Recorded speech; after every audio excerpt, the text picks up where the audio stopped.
ನಮಸ್ಕಾರ friends, welcome back to my another video. So ಇವಾಗ time 6:30. ಇವತ್ತು 6:30ಗೆ ಈ ಚಳಿಲಿ ಹೊರಟಿದ್ದೀರಿ.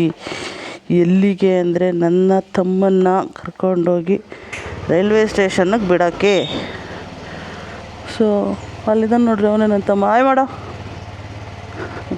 ಏನ್ರಿ ಇದು ಚಳಿ ಹಿಂಗೆ? ಇಲ್ಲಿ ನೋಡ್ರಿ, ಕೆರೆ ನೋಡ್ರಿ, ಫುಲ್ ಮಂಜು ತುಂಬ್ಕೊಂಡ್ಬಿಟ್ಟಿದೆ ಕೆರೆ ಒಳಗಡೆ ಎಲ್ಲ.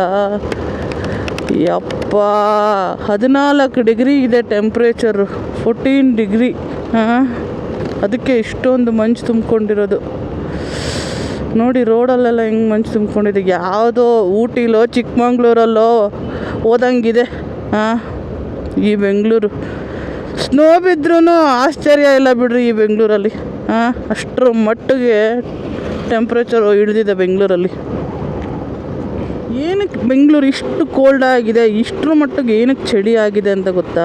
ಬಿಕಾಸ್ ಆಫ್ ದ ಎಲಿವೇಶನ್ ಇನ್ ಬ್ಯಾಂಗ್ಳೂರ್. ಅಂದರೆ ನಾವು ಬೆಂಗಳೂರಲ್ಲಿರೋ ಜನಗಳು, ಬೆಂಗಳೂರು ಜಾಗ ಸಮುದ್ರ ಮಟ್ಟದಿಂದ 3000 ಅಡಿ ಮೇಲಿದೆ. 3000 ಅಡಿ ಮೇಲಿದೆ. ಹಾಗಾಗಿ ಇದು ಕೋಸ್ಟಲ್ ಏರಿಯಾದಲ್ಲಿರೋ ಒಂದು ಗಾಳಿ, ಆ ಕೋಸ್ಟಲ್ ಏರಿಯಾಗಳಲ್ಲಿರೋ ಸಮುದ್ರದ ಮೇಲಿರೋ ಗಾಳಿ ಅಲ್ಲಿ ಕೋಸ್ಟಲ್ ಏರಿಯಾದಲ್ಲಿರೋರ್ಗೆ ಏನೂ ಎಫೆಕ್ಟ್ ಮಾಡಲ್ಲ. For example like Mangaluru, Udupi, ಈ coastal area, Uttara Kannada. So ಈ ಎಲ್ಲ ಕೋಸ್ಟಲ್ ಏರಿಯಾದಲ್ಲಿರೋ ಸಮುದ್ರದ ಮೇಲಿರೋ ಗಾಳಿ ಡೈರೆಕ್ಟಾಗಿ ಬಂದು ಬೆಂಗಳೂರಿಗೆ ಹೊಡೆಯುತ್ತೆ. ಹಾಗಾಗಿ ಬೆಂಗಳೂರಲ್ಲಿ ಈ ಪಾಟಿ ಕೊರಿಯೋ ಚಳಿ. ಈ ಚಳಿಲಿ ಬೈಕ್ ಬೇರೆ ಓಡಿಸ್ಕೊಂಡು ಹೋಗ್ತಾಯಿದ್ದೀನಿ ನಾನು.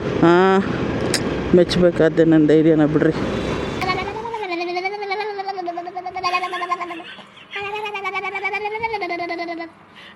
ಏನೇ ಮಂಜು ಬಿಚ್ಕೊಂಡಿದ್ರು, ಏನೇ ಚಳಿ ಇದ್ರು, Bengaluru is beauty country, beauty. ಏನು ಬ್ಯೂಟಿಫುಲ್ಲಾಗಿ ಕಾಣುತ್ತೆ ನೋಡ್ರಿ ಬೆಂಗಳೂರು. ಬಿಸಿಲಿದ್ರೂ ಬ್ಯೂಟಿ, ಚಳಿ ಇದ್ರೂ ಬ್ಯೂಟಿ, ಮಳೆ ಬಂದರೂ beauty. So Bangalore is a beautiful city. Gandhiji ಯಾಕೆ ಇಷ್ಟಾಗ್ತಾರೆ ಅಂತ ನೋಡ್ಬಿಟ್ಟು ಲಾಜಿಕಾಗಿ ಯೋಚನೆ ಮಾಡಿ ನೋಡು. ಈಗ ನಾನು ನಿನಗೆ ಹೊಡೆದು ಬುದ್ಧಿ ಹೇಳೋದಕ್ಕೆ ಅಂತ ಪೂರ್ತಿ ನೆಮ್ಮದಿಯಾಗಿ ನೀನು ಶಾಂತವಾಗಿ ಬುದ್ಧಿ ಹೇಳೋದು ಎಷ್ಟು. ನಾನು ನಿನಗೆ ಹೊಡೆದ ನೀನು ವಾಪಸ್ ಹೊಡಿತೀಯಾ? ಹಂಗೆ ಬಿಟ್ಟು ಅದನ್ನೇ ಇಂಪ್ಲಿಮೆಂಟ್ ಮಾಡಿದ್ದು ಅವರು.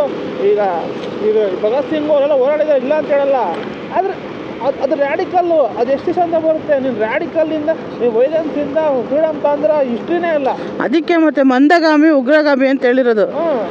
ಈಗ ಬ್ರಿಟಿಷ್ ಹೊಡೆದ್ರೆ ಅವ್ರಿಗೆ ಸಿಟ್ಟು ಬಂದಿರುತ್ತೆ, ಅವ್ರು ನೀನು ಸಾಯಿಸ್ತಾರೆ.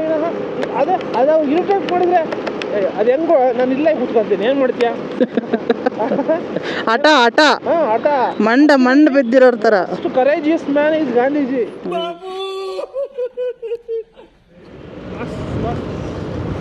ಅಲ್ಲ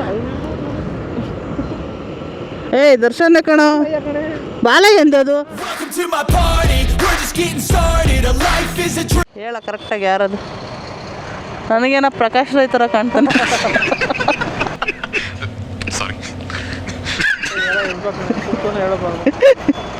ಸೇಮ್ ಪ್ರಕಾಶ್ ರೈ ಥರ ಕಾಣ್ತಿಲ್ವ ಫೇಸ್ ಒಂದು? ಇವರು ಗೊತ್ತೇನು ಕೇಳು ಸರ್. ಅದು ಯಾರು ಸ್ಟ್ಯಾಚು?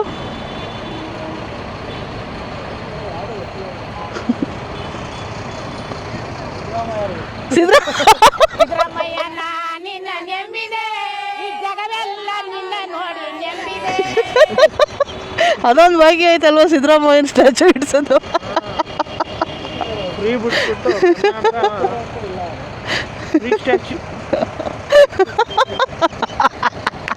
ಸಿದ್ದರಾಮಯ್ಯ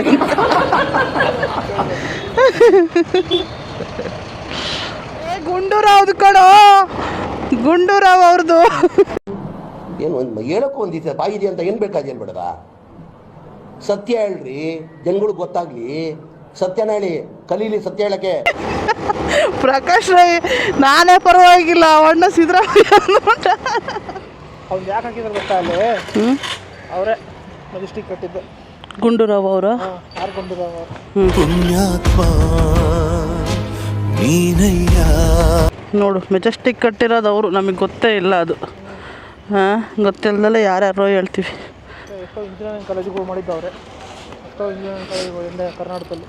ಮತ್ತು ಬೆಳಗಾವಿ ಸುಧಾರಣೆ ಚಳಿಗಾಲ ಅಧಿವೇಶನ ನಡೆಸಿದೆ ಗೊತ್ತಾ? ಅಲ್ಲಿ ಬೆಳಗಾವಿಗೆ ಮಾಡ್ತಾರೆ, ಸ್ವಲ್ಪ ದಿವಸ ತನಕ ಪಾರ್ಲಿಮೆಂಟ್ ಅಲ್ಲಿ ನಡೆಸ್ತಾರೆ. ಅದನ್ನು ಅವರೇ ಮಾಡಿದ್ರು ಅದನ್ನು. ಮತ್ತು ಮೈಸೂರಲ್ಲಿ ಕಲಾಮಂದಿರ ಅಂತಂದು ಐತೆ, ಅದನ್ನು ಅವರೇ ಸ್ಟಾರ್ಟ್ ಮಾಡಿದ್ದು. ಅದು ಕಲ್ಚರಲ್ ಒಂಥರ ಸೆಂಟ್ರ್ ಇತ್ತು ನಮಗೆ ಮೈಸೂರಲ್ಲಿ. ಮೆಜೆಸ್ಟಿಕ್ ಕಟ್ಟಿದಾರಲ್ಲ ಅದೇ ಸಹ ದೊಡ್ಡದು. ಮೆಜೆಸ್ಟಿಕ್ ಎಷ್ಟು ಜನಕ್ಕೆ ಜೀವನ ಕೊಟ್ಟಿತ್ತು. ಆರ್ ಗುಂಡೂರಾವ್ ಅವ್ರ ಮಗ ದಿನೇಶ್ ಗುಂಡೂರಾವ್ ಅವರು ಸಹ ಈಗ ಒಬ್ಬರು ರಾಜಕಾರಣಿ. ಸೊ ನಾನು ಇವಾಗ ನನ್ನ ತಮ್ಮನ್ನ ಟ್ರೈನ್ ಹತ್ತಿಸಿ ಹೊರಟೆ ಇಲ್ಲಿಂದ ಕ್ರಾಂತಿವೀರ ಸಂಗೊಳ್ಳಿ ರಾಯಣ್ಣ ರೈಲ್ವೆ ನಿಲ್ದಾಣದಿಂದ. ಅಷ್ಟೇ.